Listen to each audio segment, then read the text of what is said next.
अर्ज किया है वावा तो बोलो। शेर सुनने के बाद अर्ज किया है, मैं हंसता हूं जग को हंसाने के लिए, मैं रोता हूं जग को रुलाने के लिए। मैं हंसता हूं जग को हंसाने के लिए, मैं रोता हूं जग को रुलाने के लिए।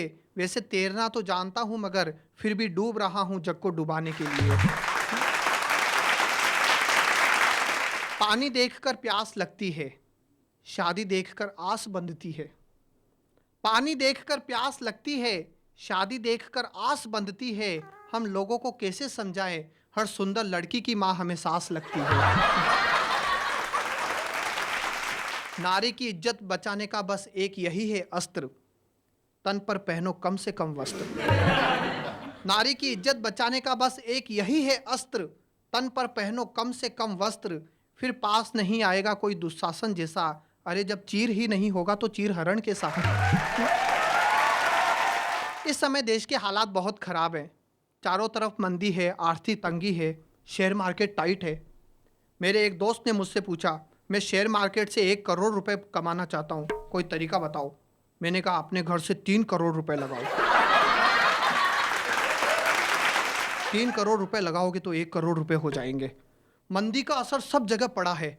मेरे एक दोस्त ने फिल्म बनाई अली बाबा 30 चोर। मैंने कहा ये नाम गलत है, फिल्म का नाम होना चाहिए अली बाबा 40 चोर। वो बोला हाँ यार, लेकिन महंगाई इतनी पड़ रही है कि पूरे 10 चोर की कटौती करनी पड़ रही है। मेरा एक और दोस्त है, कल चौपाटी पर बेटा भेलपूरी खा रहा था। मैंने पूछा क्या कर रहा है, वो बोला एक फिल्म बनाई है, आग पानी और धुआं। मैंने कहा एक शब्द में बोलना, हुक्का।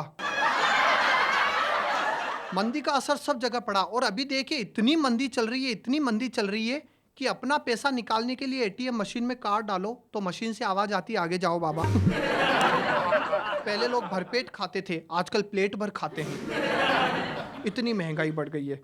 आज यदि देवदास होता तो कहता बियर और विस्की अपने बस की नहीं है पारो, अब तो बस देसी ठर्रा मारो। अच्छा, मंदी का असर मुझ पर भी पड़ा है। मेरी फाइनेंशियल पोजीशन बहुत अच्छी नहीं है। वो मैं अभी बाहर था तो एक आदमी ने मुझे देखकर कहा आपके पास 500 रुपए के छुट्टे हैं क्या। मैंने कहा छुट्टे तो मेरे पास 10 रुपए की भी नहीं है, लेकिन ये पूछकर आपने मुझे जो इज्जत दी है इसके लिए मैं सारी जिंदगी आपका शुक्रगुजार रहूंगा। मेरी फाइनेंशियल पोजीशन बहुत अच्छी नहीं है। एक दिन सुबह सुबह मकान मालिक आया, बोला पिछले 12 महीने का किराया कब चुकाएगा। मैंने कहा तुझे पता है मैं कौन हूँ। Gaurav Sharma, stand up comedian, international fame. एक दिन आएगा जब लोग कहेंगे इस घर में एक महान कलाकार रहता था। मकान मालिक कुछ ज़्यादा ही प्रैक्टिकल था, बोला यदि शाम तक किराया नहीं मिला तो वो दिन कल सुबह ही आ जाएगा। मैंने कहा शाम को आ जाना। वो शाम को आया, बोला दो। मैंने कहा ये लो।